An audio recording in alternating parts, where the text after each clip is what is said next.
નમસ્તે વિદ્યાર્થી મિત્રો, ધોરણ 8 સામાજિક વિજ્ઞાન. વિદ્યાર્થી મિત્રો, આપણે પ્રકરણ 9 એટલે કે 1857નો સ્વાતંત્ર્ય સંગ્રામ આ પ્રકારની આપણે ચર્ચા કરીએ છીએ. તો આજનો આપણો મુદ્દો છે ઈસવીસન 1857નો સ્વાતંત્ર્ય સંગ્રામ નિષ્ફળ જવાના કારણો. તો 1857ના સ્વાતંત્ર્ય સંગ્રામ કેવો નિષ્ફળ ગયો? પરીક્ષાની અંદર પ્રશ્ન આખો સવિસ્તારમાં પૂછાય છે. તો 1857નો સ્વાતંત્ર્ય સંગ્રામ નિષ્ફળ થવા પાછળ ઘણા બધા કારણો હતા. કોઈ એક જ કારણ નહોતું કે આ કારણના કારણે આ સંગ્રામ નિષ્ફળ ગયો. એના પાછળ ઘણા બધા કારણો હતા. તો આજે આપણે નિષ્ફળ થવા પાછળના કારણો વિશેનો અભ્યાસ આપણે કરવાનો છે. તો આપણે એની શરૂઆત કરીએ. સંગ્રામ જુદા જુદા સ્થળોએ જુદા જુદા નેતૃત્વ નીચે થયો. સંગ્રામમાં કેન્દ્રીય સંગઠનનો અભાવ હતો. તો સૌથી પહેલું કારણ એ હતું કે જે સંગ્રામ જે છે જુદા જુદા સ્થળોએ જુદા જુદા નેતૃત્વ નીચે થયો. કોઈ એક નેતૃત્વ નહોતું. બધા લોકોએ અલગ અલગ જગ્યાએ અલગ અલગ નેતાઓના નેતૃત્વ હેઠળ આ લડત લડવામાં આવી. સંગ્રામમાં કેન્દ્રીય સંગઠનનો પણ અભાવ હતો. એના કારણે સંગ્રામ નિષ્ફળ ગયો. આપણને ખ્યાલ છે કે જ્યારે જ્યારે ભારત દેશ આઝાદ થયું ત્યારે ફક્ત ગાંધીજીના જ નેતૃત્વમાં આપણે આંદોલનો લડ્યા. જ્યારે 1857નો સંગ્રામ કંઈક અલગ હતો. એ સંગ્રામમાં એવું હતું કે જુદા જુદા નેતૃત્વ નીચે આપણે સંગ્રામો લડ્યા. જ્યાં જ્યાં આંદોલનો થયા ત્યાં નેતૃત્વ અલગ અલગ હતું. અલગ અલગ નેતાઓ હેઠળ આપણે આંદોલનો કર્યા. એના કારણે આ સંગ્રામ નિષ્ફળ ગયો હોવાનું મનાય છે. આથી સંગ્રામના નેતાઓ વચ્ચે સંકલન થઈ રહ્યું નથી. તો આપણે જોઈ ગયા કે જે રીતે જુદા જુદા નેતૃત્વ નીચે જે સંગ્રામો કર્યા એના કારણે નેતાઓ વચ્ચે યોગ્ય સંકલન સાધી શકાયું નહીં તો એક જ નેતૃત્વ હેઠળ જો કદાચ આંદોલન થયું હતું, કદાચ આપણે એક વખત સફળ થઈ ગયા હોત અને જે આંદોલન કરનારા જે નેતાઓ હતા એમની વચ્ચે સંકલન ન થઈ શક્યું. એના કારણે આ સંગ્રામ નિષ્ફળ ગયો. અને આમ એક નિયમ છે, આપણે કોઈ પણ આંદોલન કરતા હોય તેનું નેતૃત્વ એક જ હોવું જોઈએ, તો જ આપણને સફળતા મળે, બાકી એમાં કંઈ સફળતા ન મળે. સ્વાતંત્ર્ય સેનાનીઓ પાસે વાહન વ્યવહારના સાધનો ન હોવાથી જે તે સ્થળે વધારાના નવા શસ્ત્રો અને સૈનિકો પહોંચાડી શકાયા નહીં. તો જ્યારે આંદોલનની શરૂઆત થઈ એટલે કે સંગ્રામની જ્યારે શરૂઆત થઈ ત્યારે આપણે જે સ્વાતંત્ર્ય સેનાનીઓ હતા એની પાસે વાહન વ્યવહારના સાધનો નહોતા. એક જગ્યાએથી બીજી જગ્યાએ જવું હોય તો કેવી રીતના જવું? એક જગ્યાએથી બીજી જગ્યાએ શસ્ત્રો પહોંચાડવા હોય, સૈનિકો પહોંચાડવા હોય તો સામો લઈ જવા, કારણ કે આપણી પાસે વાહન વ્યવહાર ન હતો. અને એના કારણે જે જગ્યાએ શસ્ત્રો પહોંચાડવા હતા, જે જગ્યાએ સૈનિકોની જરૂરિયાત હતી એ જગ્યાએ આપણે સૈનિકો કે શસ્ત્રો પહોંચાડી શક્યા નહીં. કાલ આપણે જોઈ ગયા હતા કે જે રીતે ઇંગ્લેન્ડને એટલે કે અંગ્રેજોને આ સંગ્રામમાં ઇંગ્લેન્ડ અને ઈરાનથી મદદ મળતી હતી. ભારતના સ્વાતંત્ર્ય સેનાઓને આવી કોઈ પણ પ્રકારની મદદ કરવામાં નહોતી આવી. એક આપણી પાસે વાહન વ્યવહાર જ નહોતો અને આ વાહન વ્યવહારના સાધનો ન હોવાના જ કારણે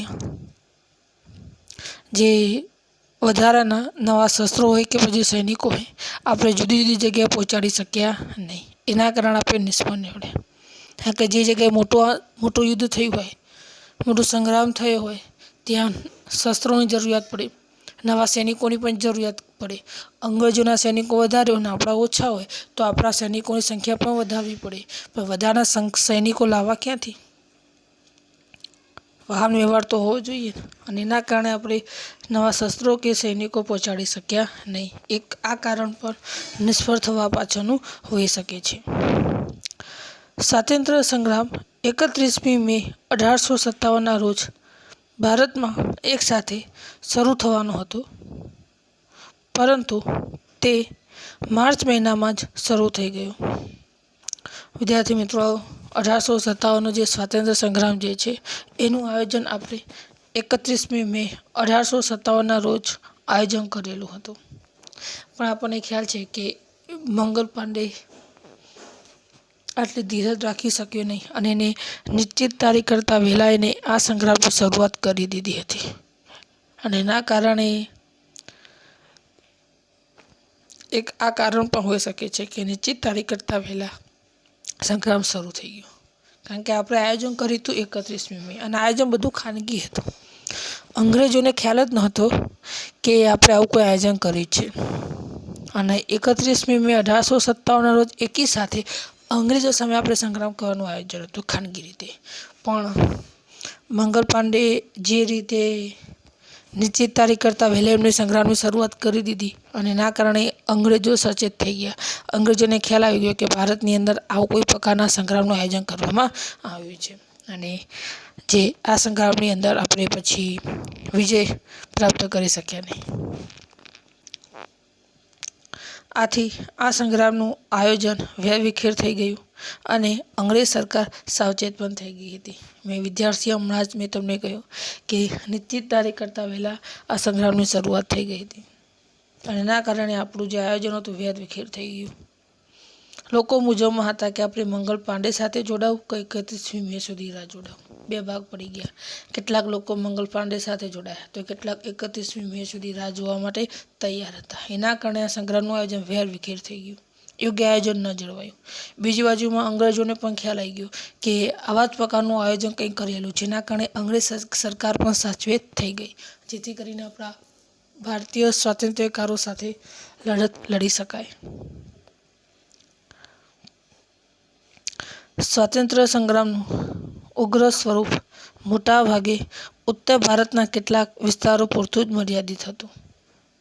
એવું કહેવામાં આવે છે 1857નો જે સ્વાતંત્ર્ય સંગ્રામ જે છે આ સંગ્રામ મોટાભાગે ઉત્તર ભારત પૂરતું જ મર્યાદિત હતું. એટલે કે ઉત્તર ભારતના કેટલાક વિસ્તારો પૂરતું જ મર્યાદિત હતું. આખા ભારત દેશની અંદર આ સંગ્રામ જોઈએ એટલા પ્રમાણે કરવામાં નહોતો આવ્યો. ફક્ત ઉત્તર ભારત, આપણે જે ઉત્તર ભારત કહીએ છીએ ત્યાં આગળ વધારે આપણને એની અસર જોવા મળી. જ્યારે ભારતના બીજા વિસ્તારોમાં માત્ર છૂટા છવાયા સંગ્રામો થયા. તો જો વિદ્યાર્થી મિત્રો, આ સંગ્રામ દેશને આઝાદી આપવા માટેનું હતું, દેશને સ્વતંત્રતા કરવા માટેનું હતું. તો આખા ભારતના લોકો આ સ્વાતંત્ર્ય સંગ્રામની અંદર જોડાય એ જરૂરી હતું. ભારતના કોઈ એક જ વિસ્તારના સંગ્રામ કરશે અને દેશને આઝાદી મળશે તેવું નહોતું. પણ છતાં પણ 1857નો સ્વાતંત્ર્ય સંગ્રામ ઉત્તર ભારતના વિસ્તારોમાં જ મોટાભાગે ત્યાં આગળ થયો, જ્યારે ભારતના બીજા ભાગના છૂટા છવાયા વિસ્તારોની અંદર સંગ્રામ થયો અને એના કારણે આ સંગ્રામ નિષ્ફળ થયો હોવાનું એક પણ મનાય છે. આખા ભારતની અંદર બધા લોકો સાથે રહીને કદાચ આ સંગ્રામ કરવા માટે ગયા હોત તો કદાચ કંઈક સ્થિતિ કંઈક અલગ હોઈ શકે છે, પણ તેવું થઈ શક્યું નહીં અને એના કારણે આ સંગ્રામ પાર ન પડ્યું. સંગ્રામને મોટાભાગના સમાજ સુધારકો અને શિક્ષિત વર્ગના સહકાર મળ્યો નહીં. તેથી સંગ્રામનું સંગઠન યોગ્ય રીતે થઈ શક્યું નહીં. જ્યારે આપણે 1857નો સંગ્રામ કરતા હોય તો એનું યોગ્ય સંગઠન હોવું જોઈએ, એકતા હોવી જોઈએ. પરિસ્થિતિ એવી થઈ કે આ સંગ્રામને મોટાભાગના સમાજ સુધારકો અને જે શિક્ષિત વર્ગ હતા, બુદ્ધિશાળી જે વર્ગ હતો, એમનો સહકાર મળ્યો નહીં આ સંગ્રામમાં. એના કારણે યોગ્ય સંગઠન ન થઈ શક્યું. કારણ કે આપણે અંગ્રેજો સામે લડત લડવાની હતી, આયોજનપૂર્વક લડત લડવાની હતી. એ માટે સમાજ સુધારકો અને શિક્ષિત વર્ગની જરૂરિયાત હતી, ભણેલા ગણેલા વ્યક્તિઓની જરૂરિયાત હતી, જેથી કરીને આપણે યોગ્ય રીતે અંગ્રેજોનો સામનો કરી શકીએ. પણ એવા પ્રકારની સ્થિતિ આપણને જોવા મળી નહીં. મોટાભાગના સમાજ સુધારકો અને જે શિક્ષિત વર્ગના લોકો જે તેમને કોઈ પણ પ્રકારનો સહકાર મળ્યો જ નહીં અને એના કારણે સ્થિતિ ઉદ્ભવ પામી કે સંગ્રામનું સંગઠન યોગ્ય રીતે ન થઈ શક્યું અને એના જ કારણે આપણે કહી શકીએ છીએ કે આ જે સંગ્રામ જે છે એ સંગ્રામ યોગ્ય રીતે સફળ થઈ શક્યો નહીં. એના કારણે આપણને ઘણી બધી નિષ્ફળતાઓ આપણને પ્રાપ્ત થયેલી હોવાની મનાય છે.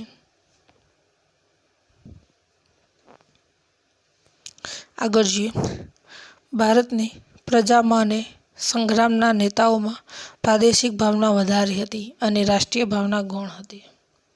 તો આ સંગ્રામની અંદર એક બીજી ખાસિયત એ હતી કે સંગ્રામની અંદર જે લોકો જોડાયેલા હતા એ મોટાભાગના લોકોની અંદર પ્રાદેશિક ભાવના વધારે હતી, એટલે કે પોતાનો વિસ્તાર સ્વતંત્ર કરાવો.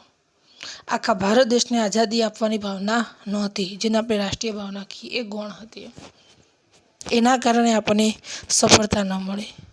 આપણે જ્યારે અંગ્રેજો સામે લડત લડ્યા, આઝાદ થયા એ વખત આપણે એક જ માગણી હતી, આખા દેશને આઝાદી અપાવી. જ્યારે 1857ના સંગ્રામમાં કેવું હતું કે પોતાના પ્રાદેશિક વિસ્તાર, કે પોતાનો જે વિસ્તાર છે એને જ સ્વતંત્રતા અપાવો, આખા ભારત દેશને નહીં. આવા પ્રકારની વિચારધારણા હતી. એના કારણે પણ કદાચ આ સંગ્રામ સફળ ન થઈ શક્યો હોય એવું આપણે માનીએ છીએ. તો જે ભારતની જે પ્રજામાં અને સંગ્રામના નેતાઓ મોટાભાગની ભાવના પ્રાદેશિક વધારે હતી, રાષ્ટ્રીય ભાવના ગૌણ હતી એવું આપણે કહી શકીએ છીએ. ભારતના મોટાભાગના રાજાઓએ સંગ્રામને દબાવવા અંગ્રેજોને લશ્કરી મદદ કરી અને કેટલાક રાજાઓ નિષ્ક્રિય રહ્યા. તો આ સંગ્રામની અંદર ભારતના જે રાજાઓ હતા મદદ કરે એ જરૂરી હતી, પણ છતાં પણ એવું થયું કે મોટાભાગના સંગ્રામને દબાવવા માટે રાજાઓએ અંગ્રેજોને લશ્કરી મદદ કરી. તમે જો વિદ્યાર્થી મિત્રો, આ સંગ્રામને દબાવી દેવા માટે ભારત દેશના જે રાજાઓ હતા એમણે અંગ્રેજોને લશ્કરી મદદ કરી, એટલે કે રાજાએ પોતાનું લશ્કર અંગ્રેજોને આપ્યું, જેથી કરીને આ સંગ્રામને દબાવી દેવામાં આવે. અને ઘણા રાજાઓ એવા હતા કે નિષ્ક્રિય રહ્યા, કે જે આ સંગ્રામની અંદર જોડાયા નહીં. જો રાજાઓનો કદાચ સહકાર આપણે સંગ્રામમાં મળ્યો હોત તો કદાચ સંગ્રામનું પરિણામ કંઈક અલગ જ હોત, પણ એવા પ્રકારની જે સ્થિતિ નિર્માણ પામી કે મોટાભાગના રાજાઓએ અંગ્રેજી લશ્કરની મદદ કરી આ સંગ્રામને દબાવવા, એટલે કે સંગ્રામને નિષ્ફળ બનાવવા માટે. કેટલાક રાજાઓ નિષ્ક્રિય રહ્યા કે એમને કોઈ પ્રકારનો સાથ સહકાર આપ્યો જ નહીં. શીખો અને ગુરખાઓ સંગ્રામમાં અંગ્રેજોના પક્ષમાં રહીને લડ્યા, આથી તેમણે સંગ્રામને નિષ્ફળ બનાવવામાં મહત્ત્વની ભૂમિકા ભજવી. તો જે શીખો અને જે ગુરખાઓ હતા એ સંગ્રામની અંદર અંગ્રેજોના પક્ષમાં રહીને લડ્યા હતા. જો વિદ્યાર્થી મિત્રો, શીખો અને ગુરખાઓ અંગ્રેજોના પક્ષમાં રહીને લડત લડ્યા સંગ્રામ, એના કારણે આ સંગ્રામને નિષ્ફળ બનાવવામાં એમને મહત્ત્વની ભૂમિકા ભજવી. એ ભારત દેશના લોકો હતા, ભારતીય નાગરિક હતા, છતાં પણ એમણે અંગ્રેજોના પક્ષે રહીને આ સંગ્રામ લડ્યા, જેનું ભારે નુકસાન આપણે વેઠવવું પડ્યું. એના કારણે આપણે આ સંગ્રામની અંદર સફળ ન થઈ શક્યા. અને એટલા માટે શીખો અને ગુરખાઓ સાથે મળીને આ સંગ્રામને નિષ્ફળ બનાવવામાં મહત્ત્વની ભૂમિકા ભજવી એવું આપણે કહી શકીએ છીએ. એનું કારણ છે કે અંગ્રેજોના પક્ષે સંગ્રામ લડ્યા હતા. સંગ્રામીઓની સૈન્ય શક્તિ, શસ્ત્રો અને નેતાગીરી કરતાં અંગ્રેજોની સૈન્ય શક્તિ, શસ્ત્રો અને નેતાગીરી ચડિયાતી હતી.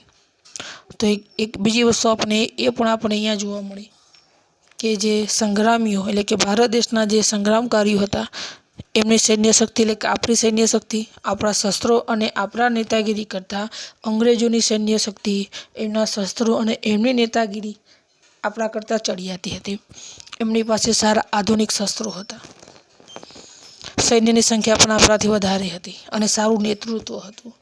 ભારત દેશના સંગ્રામકારીઓ પાસે ન તો સૈન્ય શક્તિ હતી, ન તો આધુનિક શસ્ત્રો હતા, ન તો નેતાગીરી હતી. એના કારણે પણ કદાચ આ સંગ્રામ નિષ્ફળ ગયો હોવાનું માની શકાય છે. કારણ કે આપણે સંગ્રામ કરવા નીકળ્યા હોત તો આપણી પાસે બે વસ્તુ તો ખાસ હોવી જોઈએ, એક શસ્ત્રો હોવા જોઈએ અને એક સૈન્ય શક્તિ પણ હોવી જોઈએ. પણ આપણી પાસે તો ન તો સૈન્ય શક્તિ હતી, ન તો નેતાગીરી હતી, કે ન તો શસ્ત્રો હતા. આપણા કરતાં પણ અંગ્રેજોનું દરેક બાબતમાં આપણાથી ચડિયાતા હતા અંગ્રેજો, અને એના કારણે પણ કદાચ આ સંગ્રામ નિષ્ફળ થયેલો હોવાનું મનાય છે.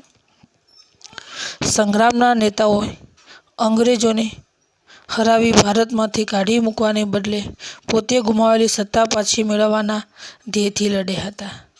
તો સંગ્રામની અંદર કેટલાક નેતાઓ એવા હતા, ધ્યાન આપજો, કેટલાક નેતા એવા હતા કે અંગ્રેજોને હરાવી ભારતમાંથી કાઢી મૂકવાને બદલે એમને ગુમાવેલી જે સત્તા હતી એ પાછી મેળવવા માટે લડ્યા હતા. જો વિદ્યાર્થી મિત્રો, આપણે સંગ્રામ એ માટે કરવાનો હતો કે અંગ્રેજોને ભારતમાંથી કાઢી મૂકવાના હતા, પણ એની જગ્યાએ કેટલાક નેતાઓ તેવા હતા કે પોતાની ગુમાવેલી જે સત્તા હતી એ સત્તા પાછી મેળવવા માટે આ સંગ્રામમાં જોડાયા. હવે આપણે સત્તા પાછી મેળવવા માટે લડવાનું છે કે દેશને આઝાદી આપવા માટે? આ સ્થિતિ આપણને જોવા મળી, કારણ કે કેટલાક નેતાઓ એવા હતા કે પોતાની ગુમાવેલી સત્તા પાછી મેળવવા માટે લડ્યા. એમનો ઈરાદો અંગ્રેજોને ભારતમાંથી બહાર કાઢી મૂકવાનો નહોતો. એટલે આજે આવા ઘણા બધા કારણો છે કે જેના કારણે આપણે આ આંદોલન સફળ કરી શક્યા નહીં. આવા વગેરે કારણોથી આ સંગ્રામ નિષ્ફળ ગયો. તો વિદ્યાર્થી મિત્રો, આપણે જોઈ ગયા કે ભારત દેશની અંદર આ સંગ્રામ નિષ્ફળ થવા પાછળ એક નહીં પણ ઘણા બધા કારણો છે. નેતાગીરીનો અભાવ છે, શસ્ત્રો, ત્યાર પછી સૈન્યની તાકાત, એમાં પણ આપણી કમજોરી રહી છે. નેતૃત્વ નથી સારું. કેટલાક લોકો પોતાની ગુમાવેલી સત્તા પાછી મેળવવા માટે લડ્યા. કેટલાક લોકો પોતાના ગુમાયેલા પ્રદેશો પાછો મેળવવા માટે આંદોલનો લડ્યા હતા. તો આ પ્રકારે ઘણા બધા આંદોલનો લડ્યા હતા અને એના કારણે આપણે સંગ્રામમાં સફળ ન થઈ શક્યા. અને જો કદાચ એ વખત આપણે 1857નો સંગ્રામ આપણે સફળતા મેળવી દીધી હોત તો આપણે ભારત દેશ 1857 વખત આપણે આઝાદ થઈ ગયા હોત. પણ એમાંનું કંઈ થઈ શક્યું નહીં, કારણ કે કેટલી બધી ખામીઓ આપણે જોઈ ગયા અને એના જ કારણે આપણે આ આંદોલનની અંદર આપણે સફળ થઈ શક્યા નહીં. પરીક્ષામાં પ્રશ્ન સવિસ્તારમાં પૂછાતો હોય છે, એટલે એ બાબતમાં આપણે ધ્યાનમાં રાખવાની છે.